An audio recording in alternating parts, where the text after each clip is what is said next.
Hi friends, welcome to smart study planet. ഇന്ന് നമ്മൾ ഒരു പ്രീവിയസ് ക്വസ്റ്റ്യൻ പേപ്പറിലെ കുറച്ച് ക്വസ്റ്റ്യൻ ആൻസേഴ്സ് ആണ് ഡിസ്കസ് ചെയ്യുന്നത്. സോ ഞാൻ ക്വസ്റ്റ്യൻ വായിച്ച് ഒരു 3 സെക്കൻഡ് നിങ്ങൾക്ക് വേണ്ടി വെയിറ്റ് ചെയ്യാം. ഈ ഒരു ടൈമിൽ നിങ്ങൾ സ്വയം ആൻസർ ചെയ്ത് നോക്കാം. ഓക്കെ, അപ്പോൾ ഈ ഒരു വീഡിയോ നിങ്ങൾക്കൊരു മോക്ക് ടെസ്റ്റ് ആയിട്ട് കൂടി യൂസ് ചെയ്യാനായിട്ട് പറ്റും. പ്രീവിയസ് ക്വസ്റ്റ്യൻ പേപ്പേഴ്സ് നമ്മൾ എത്രത്തോളം ആൻസർ ചെയ്യുന്നോ അത്രത്തോളം നമുക്ക് കൂടുതൽ ക്വസ്റ്റ്യൻസ് മനസ്സിലാക്കാനും പഠിക്കാനായിട്ട് പറ്റും. ഓക്കെ, അപ്പോൾ മോക്ക് ടെസ്റ്റ് ആണ് റിവിഷൻ ചെയ്യാനുള്ള ഏറ്റവും എളുപ്പമായിട്ടുള്ളതും നല്ലതുമായിട്ടുള്ള ഒരു മെത്തേഡ് എന്ന് പറയുന്നത്. അപ്പോൾ നമുക്ക് ടൈം കളയാതെ നേരെ ക്ലാസ്സിലോട്ട് പോവാം. ഫസ്റ്റ് ക്വസ്റ്റ്യൻ, താഴെ തന്നിരിക്കുന്നവയിൽ സങ്കരയിനം പച്ചമുളക് ഏതാണ്? ആൻസർ ഓപ്ഷൻ എ ഉജ്ജ്വല. ചണച്ചെടിയുടെ ഏതു ഭാഗത്തു നിന്നാണ് ചണനാരുകൾ ലഭിക്കുന്നത്?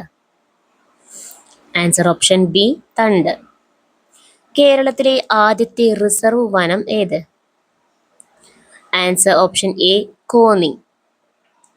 ഇന്ത്യൻ പരിസ്ഥിതി ശാസ്ത്രത്തിന്റെ മാതാവ് എന്നറിയപ്പെടുന്നത് ആര്?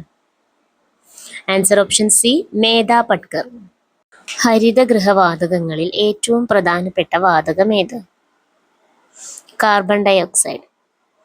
ഐസ് നിർമ്മിക്കുമ്പോൾ വേഗത്തിൽ ഘനീഭവിക്കുന്നതിനും താഴ്ന്ന താപനില ലഭിക്കുന്നതിനും വേണ്ടി ചേർക്കുന്നത്? Answer option B ammonium chloride.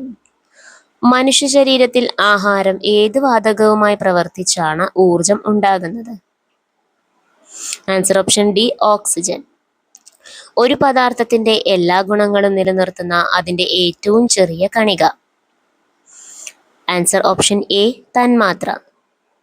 തെളിഞ്ഞ ചുണ്ണാമ്പ് വെള്ളത്തിലേക്ക് കാർബൺ ഡൈ ഓക്സൈഡ് വാതകം കടത്തിവിടുമ്പോൾ ഉണ്ടാകുന്നത്? Calcium carbonate. ഈ ഒരു മോക്ക് ടെസ്റ്റിൽ നിങ്ങൾക്ക് എത്ര മാർക്ക് കിട്ടിയെന്ന് കമൻറ്റ് ചെയ്യാൻ മറക്കരുത്. അപ്പോൾ അടുത്ത ക്ലാസ്സിൽ വീണ്ടും കാണാം. താങ്ക്